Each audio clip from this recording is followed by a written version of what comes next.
BJP की अंदरूनी मुश्किलें बढ़ती जा रही हैं। तेलुगु देशम के बाद अब शिवसेना ने भी आंखें तरेर दी हैं। संकेत है कि अगर अविश्वास प्रस्ताव आता है तो वो सरकार के पक्ष में मतदान नहीं करेगी। तेलुगु देशम ने पहले ही नाक में दम कर रखा है। वहीं उत्तर प्रदेश के कैबिनेट मंत्री ओम प्रकाश राजभर ने बगावत का बिगुल फूंक दिया तो राज ठाकरे मोदी मुक्त भारत का ऐलान कर रहे हैं। मोदी सरकार अविश्वास प्रस्ताव फेस करने के लिए हम तैयार हैं। बाहर भी हमारा समर्थन है, हाउस में भी हमारा समर्थन है। एनडीए को भी हम जोड़ते हैं। 2/3 बहुमत मोदी जी के साथ है, भारतीय जनता पार्टी के साथ है। भारत माता की। जनता को जोड़ने का दम भर रही बीजेपी साथियों से ही परेशान है। एक को मना भी नहीं पाती है कि दूसरा नाराज हो जाता है।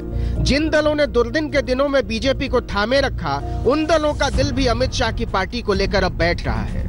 पूरा देश एकत्र हो रहा है। ऐसा नहीं कि विपक्ष या एनडीए के और घटक दल।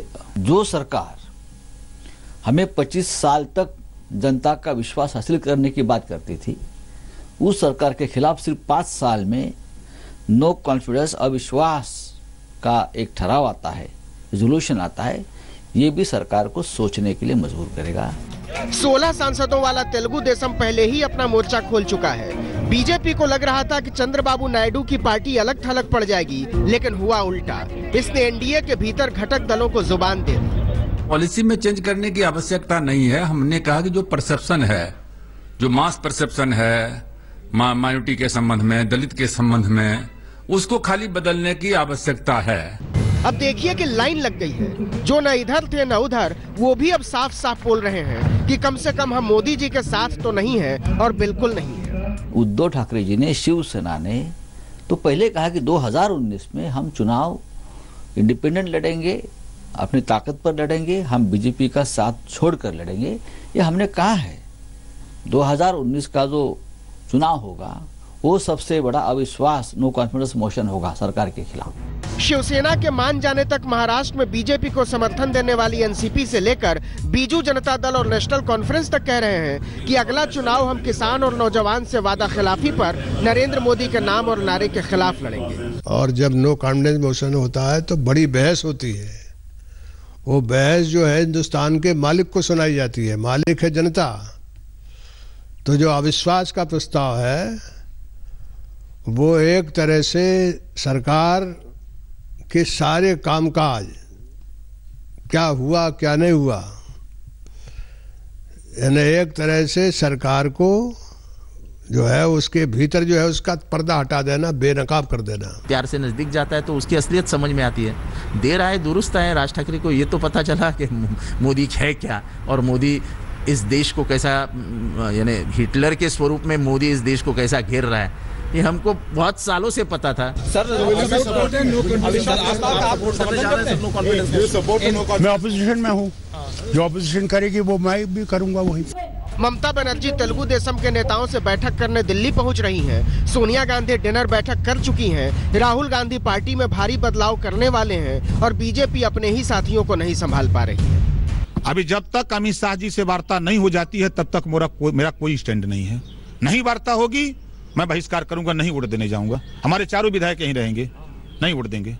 तो क्या 2019 से पहले एनडीए टूट जाएगा? क्या नरेंद्र मोदी नाम का तिलिस्म उनके साथियों तक को नहीं बांध पा रहा है? चर्चा है कि रामविलास पासवान बहुत बारीकी से हवा का रुख समझने की कोशिश कर रहे हैं। नीतीश कुमार की असहजता की भी खबरें आती रहती हैं। ऐसे में अमित शाह के लिए चुनौतियां बाहर से कम और भीतर से ज्यादा हैं। मौसम बदलने के साथ ही दिल्ली में राजनीति की हवा तेजी से बदल रही है। जिस बीजेपी और नरेंद्र मोदी के खिलाफ बोलने में विरोधी भी संतुलित शब्दों का इस्तेमाल करते थे, उन्हें अब 4 विधायकों के नेता ओम प्रकाश राजभर तक चुनौती दे रहे हैं। तो जाहिर है पहले वाली बात अब नहीं रही। खामोश जुबानें खुल चुकी हैं। आज तक ब्यूरो। बीजेपी की नाव सबसे ज्यादा फंसी हुई है उत्तर प्रदेश में। आज उत्तर प्रदेश में बीजेपी और उसके साथ सरकार का पहली वर्षगांठ का जश्न मना रही है, लेकिन सरकार के एक बड़े कैबिनेट मंत्री ने ही उसकी चूल हिलाने का ऐलान कर दिया। एक तरफ मुख्यमंत्री योगी आदित्यनाथ किसानों और नौजवानों का मुकद्दर बदलने का दावा कर रहे हैं, तो दूसरी तरफ ओम प्रकाश राजभर कह रहे हैं कि सरकार भयानक भ्रष्टाचार में डूबी हुई। 2 सीटों पर हार के बाद सरकार के 1 साल की पूर्णाहुति का जश्न मनाने आए मुख्यमंत्री का मुख म्लान था। आवाज से ओज अदृश्य हो चुका था और आत्मविश्वास योगी की आभा से विलुप्त। नैतिक हार की मचान से जीत की घोषणा करने से ज्यादा मुश्किल काम दुनिया में कुछ भी नहीं, लेकिन संतई से सियासत के मठ के मठाधीश बने योगी आदित्यनाथ को यह करना पड़ा।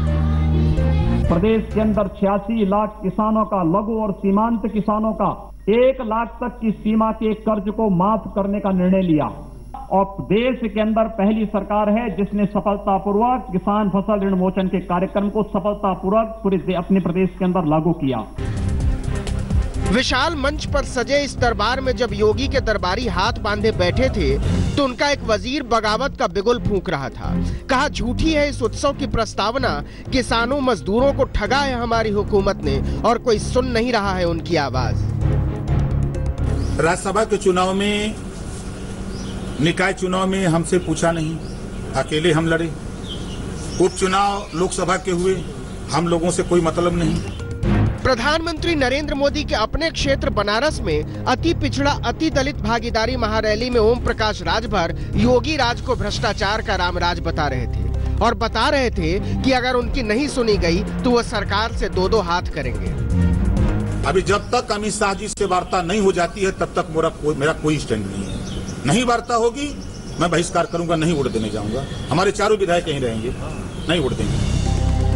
अब देखिए कि एक तरफ लखनऊ में सरकारी कार्यक्रम, एसी की शीतल हवा में सरकार के परोपकार पर प्रवचन देते मुख्यमंत्री और दूसरी तरफ उन्हीं का एक कैबिनेट मंत्री सरकार के खिलाफ हजारों लोगों को लेकर चिलचिलाती हुई धूप में गरज रहा था, मेरी सरकार भ्रष्ट है, इस बीजेपी हुकूमत के अफसर गरीबों से घूस लेते हैं। पिछड़ों दलितों की जब जब उपेक्षा हुई है किसी सरकार में, वो सरकार का नाश हुआ है। ये सरकार उपेक्षा कर रही है, बिल्कुल कर रही है।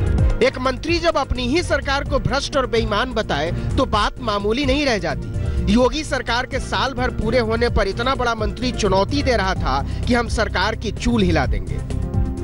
जो वोट हम हमारे कहने पे दिया है, उनकी मंशा है कि हमारा राशन कार्ड नहीं बना है, हमको आवास नहीं मिला है जो पात्र हैं, शौचालय नहीं मिला है, शिक्षा नहीं मिल पा रही है, बेहतर प्राथमिक विद्यालयों में अध्यापकों की कमी है।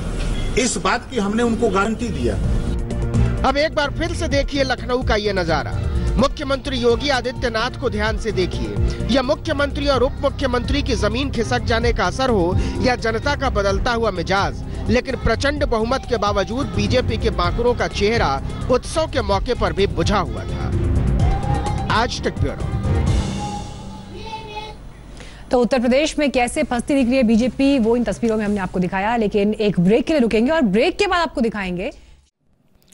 लेटेस्ट खबरों के लिए यूं ही देखते रहिए आज तक और इस वीडियो के पसंद आने पर लाइक, शेयर एंड सब्सक्राइब करना ना भूलें।